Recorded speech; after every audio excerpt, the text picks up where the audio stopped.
नमस्कार साथियों, स्वागत है आप सभी का आपके अपने YouTube चैनल गुरु एजुकेशनल संसार में। आप सभी का स्वागत करते हैं हम। और जैसा कि आप देख रहे हैं, हम आज क्लास 10th का जीव विज्ञान, जिसके अंतर्गत हम जो चैप्टर है उसका नाम है जैव जगत, आज हम आपको पढ़ाने जा रहे हैं।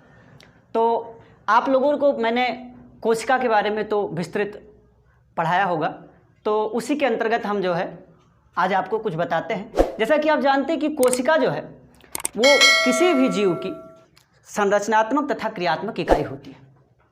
कोई भी जीव अगर उसके शरीर का निर्माण होता है तो कोशिका से ही निर्मित होता है। अब जैसा कि मैंने बताया आप सभी को कि कोशिका जो है एक ही होता है, और एक कोशिका से मिल करके किसी जीव का जो है किसी ऊतक का निर्माण होता है, और ऊतक जो होते हैं ढेर सारे मिल करके किसी जीव के एक अंग का निर्माण करते हैं, और वही अंग ढेर सारे अंग मिल करके एक जीव के शरीर का निर्माण करता है। अब अंग तो निर्मित हो गया, लेकिन एक जीव के शरीर के जो प्रमुख अंग होते हैं वो कौन कौन से होते हैं, आज हम चल रहे हैं उसको बताने के लिए। आप लोग कृपया ध्यान दीजिएगा इस पर। तो देखिए, यहाँ जैव जगत के अंतर्गत यानी कि लिविंग किंगडम के अंतर्गत हम लोग पढ़ेंगे आज मानव शरीर के प्रमुख तंत्र। तो मानव शरीर के प्रमुख तंत्र, कुछ तंत्र ऐसे होते हैं जो आपको वैसे ही बाहर से ही दिखाई देते हैं, लेकिन कुछ तंत्र ऐसे होते हैं जो मानव शरीर के अंदर भी होते हैं और वो अपना कार्य जो है निरंतर करते रहते हैं। तो उसी के अंतर्गत कुछ बताते हैं। देखिए, पहला है अध्यावरणी तंत्र, जिसे आप देख सकते हो। अध्यावरणी तंत्र जिसे हम देख सकते हैं। अब अध्यावरणी तंत्र के अंतर्गत हमारी क्या होती है, त्वचा। क्या होता है, आप लोगों ने देखा होगा कि शरीर के बाहर एक परत दिखाई देती है जिसे हम त्वचा कहते हैं, यानी अध्यावरणी तंत्र कहते हैं। ये शरीर में एक कलर भी उत्पन्न करता है, यानी कि जिस प्रकार से एक मनुष्य का कलर होगा उसी प्रकार से उसकी स्किन होती है। तो स्किन जो होता है यानी त्वचा को अध्यावरणी तंत्र कहा जाता है। यह शरीर का सबसे बाहरी अंग भाग होता है, और यह शरीर का लगभग 7.6% भाग को ढकता है, यानी इतना भाग होता है शरीर में अध्यावरणी तंत्र का। दूसरा है पाचन तंत्र, यानी जिसे हम इंग्लिश में डाइजेस्टिव सिस्टम भी कहते हैं। डाइजेस्टिव सिस्टम यह शरीर का बहुत ही महत्वपूर्ण भाग होता है। आप जानते हो कि कोई भी चीज़ हम भोजन करते हैं जैसे, या कोई भी फूड्स खाते हैं तो वो डाइजेस्ट होता है। डाइजेस्ट यानी कि पचता है। अब पचने का बात ये हुआ कि जब हमारे शरीर में कोई भी भोज्य पदार्थ हम खाएंगे, उसके बाद में वो पचेगा और उससे जो पौष्टिक तत्व होते हैं वो निकलेंगे और हमारे शरीर में लगेंगे, तभी हमारे शारीरिक और मानसिक और सभी प्रकार के विकास होंगे। अर्थात शरीर में सबसे महत्वपूर्ण भाग दूसरा जो है वो है हमारा पाचन तंत्र।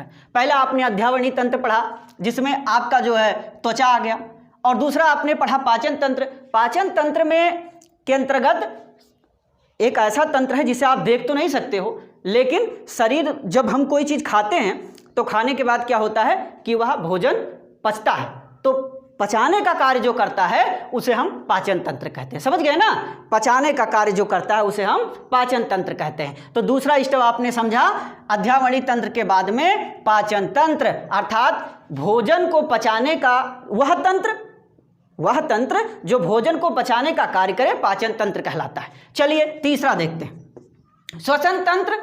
इसे हम रिस्पायरेटरी सिस्टम भी बोलते हैं। क्या बोलते हैं भैया? रिस्पायरेटरी सिस्टम भी बोलते हैं। रिस्पायरेशन माने होता है क्या? श्वसन होता है।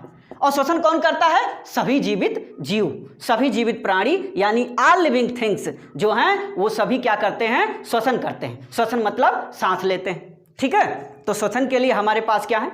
अब श्वसन के लिए हमारे शरीर में या हमारे पास होते हैं क्या? फेफड़े होते हैं, जिससे हम लोग रिस्पायरेशन यानी श्वसन करते हैं।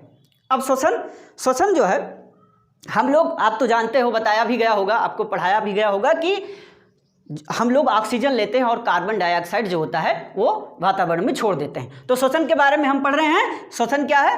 यानी कि शरीर का एक महत्वपूर्ण भाग है। जो तीसरा सबसे महत्वपूर्ण भाग हम पढ़ रहे हैं वो श्वसन। और श्वसन एक ऐसी क्रिया है जिसमें हम ऑक्सीजन को ग्रहण करते हैं और कार्बन डाइऑक्साइड को क्या करते हैं? निकालते हैं। समझ रहे हैं ना?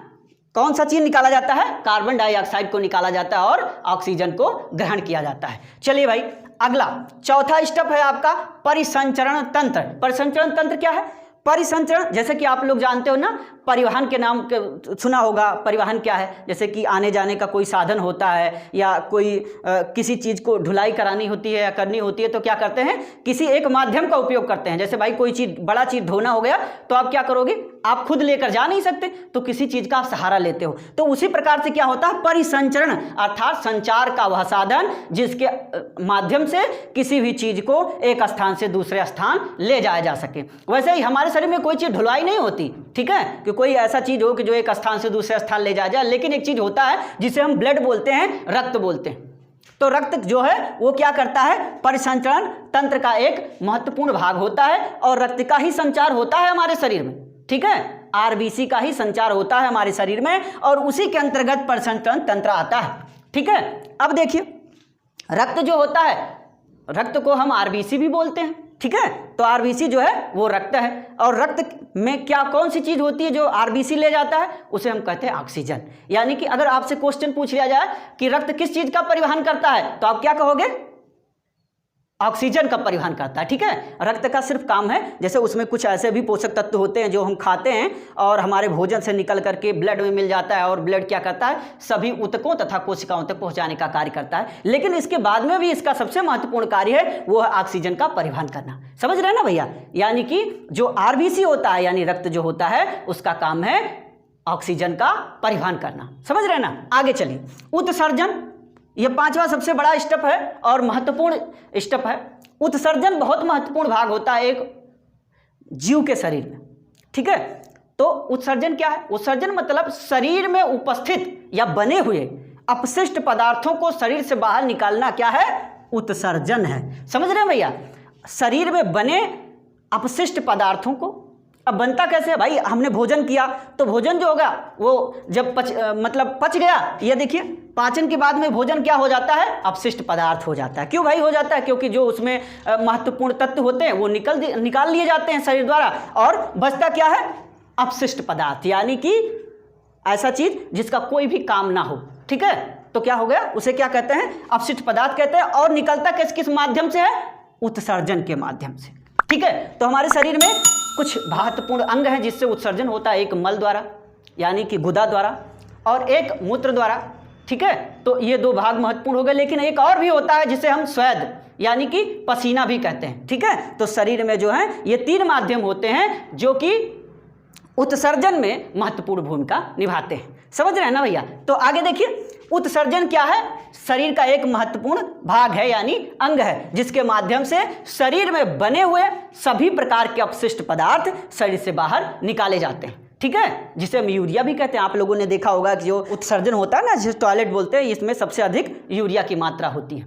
तो ये अपशिष्ट पदार्थ है। चलिए अगला, नियंत्रण तंत्र।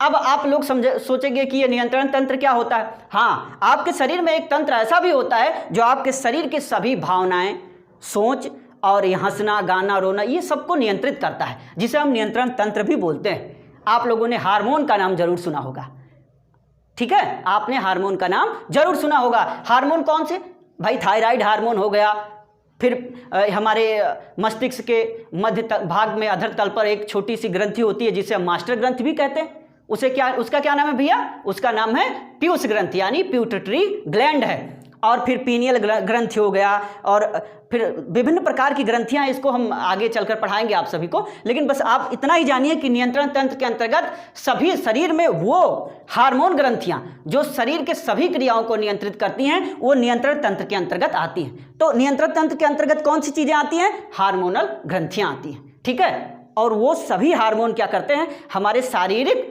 और जो भावनात्मक विचार हैं या शरीर के जितने भी उद्गार हैं, कोई भी चीज़, कोई भी भावनाएं जो उत्पन्न होती हैं, उसके सारे के सारे जिम्मेदार हमारे हार्मोन होते हैं। समझ रहे ना भैया, हार्मोन के बारे में आपको विस्तृत रूप से पढ़ाएंगे, तब आप हार्मोन के बारे में जान पाएंगे, लेकिन अभी इतना ही।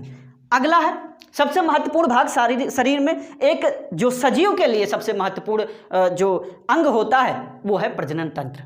प्रजनन तंत्र के अंतर्गत हम क्या करते हैं, जितने भी सजीव लोग हैं वो क्या करते हैं, अपनी पीढ़ी को निरंतर बनाए रखने के लिए क्या करते हैं भैया, वो प्रजनन करते हैं। क्या करते हैं, प्रजनन करते हैं। और नर और मादा यानी मेल और फीमेल में क्या होता है, प्रजनन अंग भिन्न भिन्न होते हैं। अर्थात एक सजीव के शरीर में प्रजनन तंत्र सबसे महत्वपूर्ण भाग होता है और इसी प्रजनन तंत्र के माध्यम से कोई भी सजीव, अब भाई प्रजनन कौन करता है? सभी सजीव करते हैं और इसी प्रजनन तंत्र के माध्यम से सभी सजीव क्या करते हैं? अपने समान संतान की उत्पत्ति करते हैं। ठीक है, चलिए, जैसा कि पहला आपने पढ़ा, मैंने बताया अभी कि अध्यावरणीय तंत्र क्या है, मैंने त्वचा के बारे में बताया और यह भी बताया कि त्वचा जो है शरीर में 7.6% भाग जो है वो कवर करती है।